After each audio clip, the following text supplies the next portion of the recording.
There are only a few things I need a compass for. Morally, when it comes to using ad blockers and generative AI, and visually when it comes to guitar scales. So today we're talking about guitar scales.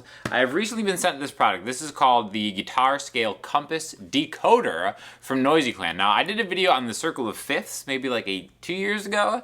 They did really well because they have something like this for the circle of fifths. But I want to talk a little bit about just visualizing scales using this product and the accompanying manual that comes with it, just so you can kind of like maybe tie everything together, because I think it really helps having a visual that is not a tab, right? So let's just go right into it, and I want to show you a little bit about how this works, okay? So right here, this is the whole thing. Now it has a slider on the back, okay? It's got a little hole right here. You can put a pencil in it and it can work as like a stand.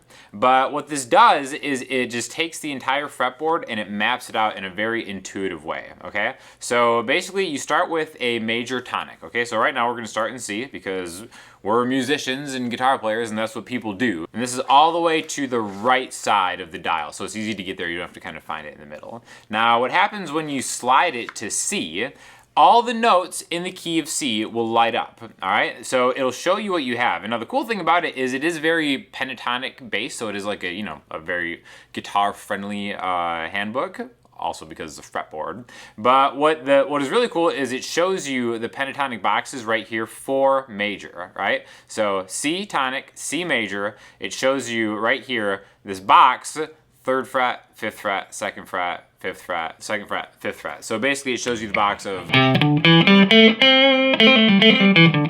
then you can kind of see how it actually goes, and it shows you the other spot of the exact same box, which would be... Okay, so it's got it outlined in green because those are kind of, really interesting target points for a major scale.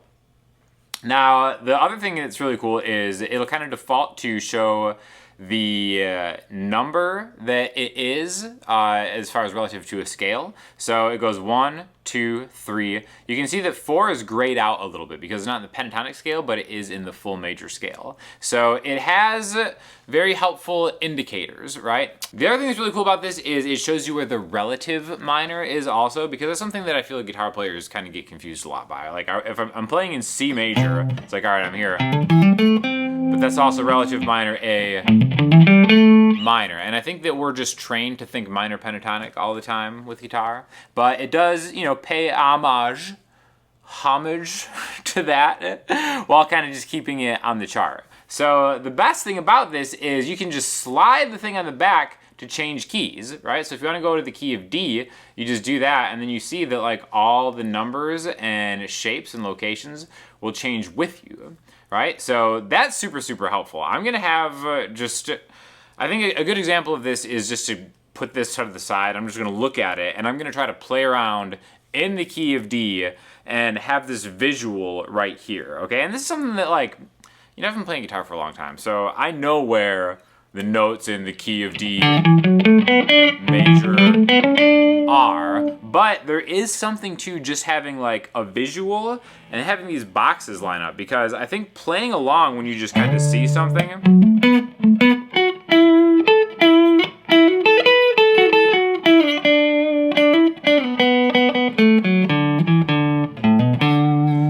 just makes your brain work a little bit differently. Like my whole philosophy on scales was always learning hand shapes, right?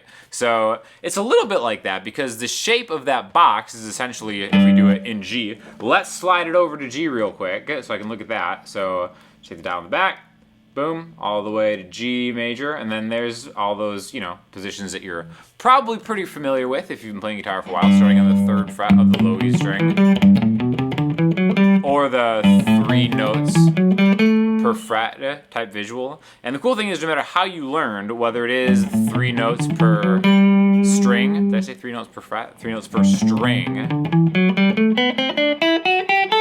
which I think is actually probably like the better hand shape way to go about it. But I learned from just like reading on like tabs and stuff to go like middle pinky, index, middle pinky, index, ring pinky. So either of those are essentially useful with this, but just having the outline of the boxes is something that can just guide your eyes and your fingers in a different kind of way, right? And then also just being able to, use this as a quick visual display to be like, all right, so if I'm here on the tonic of the low E string, and I've got that, you know, that black die is showing me where all the G notes are all over the fretboard, I can actually do that in relation to the scale degrees, right? So that's why it's cool that it has like, all right, 1, 3, 5, 6, 1, 3, 5, 6.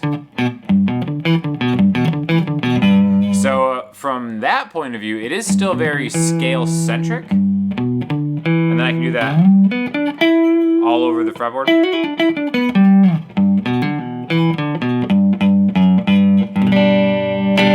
But again, just really, really super cool, handy visualization. This also comes with a book of the guitar scale compass. And this is actually a very robust book with a lot of information about, you know, different scale formulas, the different modes. It does go into a little bit about 3 notes per string and connecting chords and scales, but again, I think this is super cool. So I want to really kind of juxtapose thinking of this visually with how I traditionally have always thought of scales, and that's taking a tonic note and then branching off from there, because I think it's really hard to do something like this in your mind's eye. So that's why this is like a perfect companion to maybe doing some kind of like different arpeggio stuff.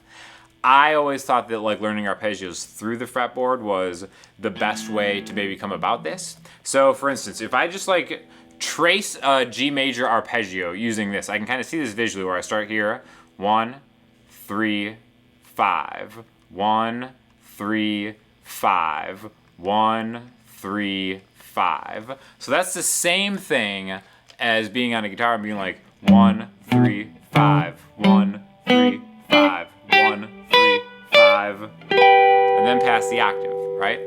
Now, that's cool because it shows you exactly where those notes are. I think a great companion to this would be a more fluid arpeggio run, like that, in which case I'd have like the G on that. There's my tonic, but I'm using my pointer finger. And then I'm going to the 3rd degree on the same string, right? So 3 to 7 is the same as 3 to 2A. 3, 7, 5, 1 major 3rd 5, 1 major 3rd 5, 1 major 3rd 5. Okay, so 2 kind of ways, and you can kind of see how like, all right, that box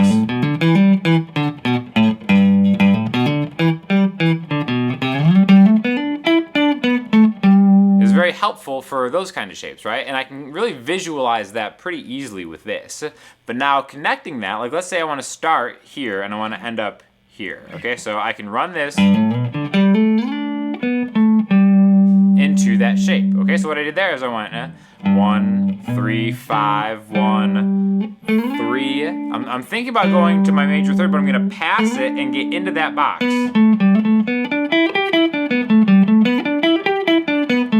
Right, so there's that 10, 12, 9, 12, 9, 12. Which is the same as G, A, B, D, E, G. G, A, B, D, E, G. But just going.